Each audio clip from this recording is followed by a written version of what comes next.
Vote প্রচারে সুদীপ বন্দ্যোপাধ্যায়। কলকাতা উত্তরে তৃণমূল প্রার্থী সুদীপ বন্দ্যোপাধ্যায় শিব মন্দিরে পুজো দিয়ে তার প্রচার শুরু করেন। তিনি দলীয় কর্মী সমর্থকদের সঙ্গে নিয়ে প্রচারে তৃণমূল প্রার্থী।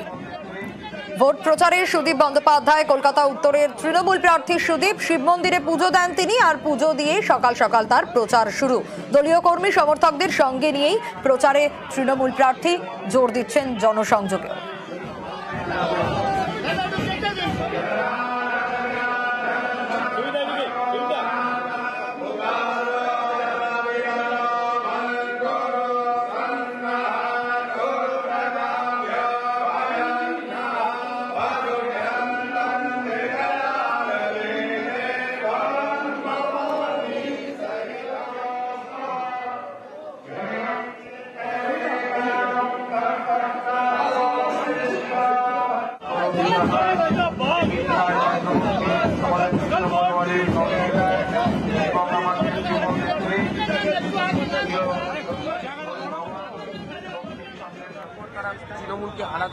আর কলকাতা উত্তরের বিজেপি প্রার্থী তাপস রায়, তিনিও সকাল সকাল পুজো দিয়েই তার প্রচার শুরু করেছেন।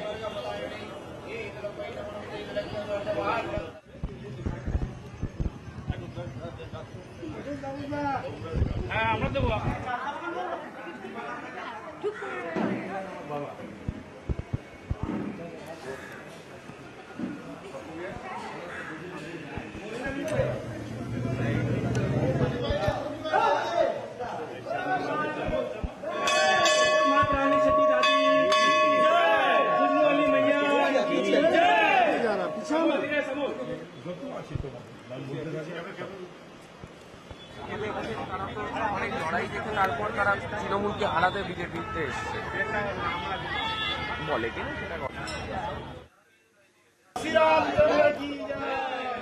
ভোটের প্রচার চলছে জোর কদমে। একদিকে কলকাতা উত্তরের তৃণমূল প্রার্থী, অন্যদিকে কলকাতা উত্তরের বিজেপি প্রার্থী। কলকাতা উত্তরের তৃণমূল প্রার্থী সুদীপ বন্দ্যোপাধ্যায় এবং কলকাতা উত্তরের বিজেপি প্রার্থী তাপস রায়। তাপস রায়ও প্রচারে এবং সকাল সকাল মন্দিরে পুজো দিয়ে তিনিও প্রচার শুরু করেছেন। দলীয় কর্মী সমর্থকদের সঙ্গে নিয়েই প্রচারে তাপস রায়। আর ভোট প্রচারে একেবারে বাগযুদ্ধ। উত্তর কলকাতায় প্রচার যুদ্ধে সুদীপ বনাম তাপস। ভোটের সময় এলাকায় আসেন, অন্য সময় কেন দেখা মেলে না।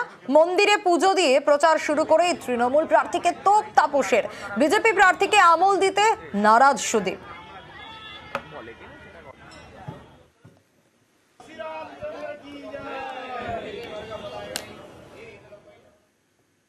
যেরকম ভাবে প্রচার করতে হচ্ছে কেন, এতদিনের সাংসদ প্রচারের আগে এই প্রশ্নের নিশ্চয়ই সম্মুখীন হচ্ছেন।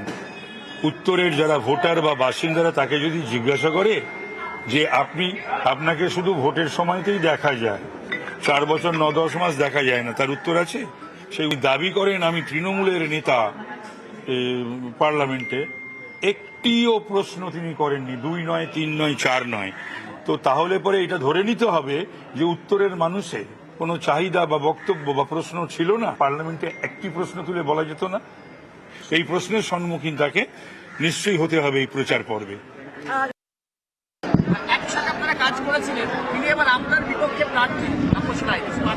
No comments.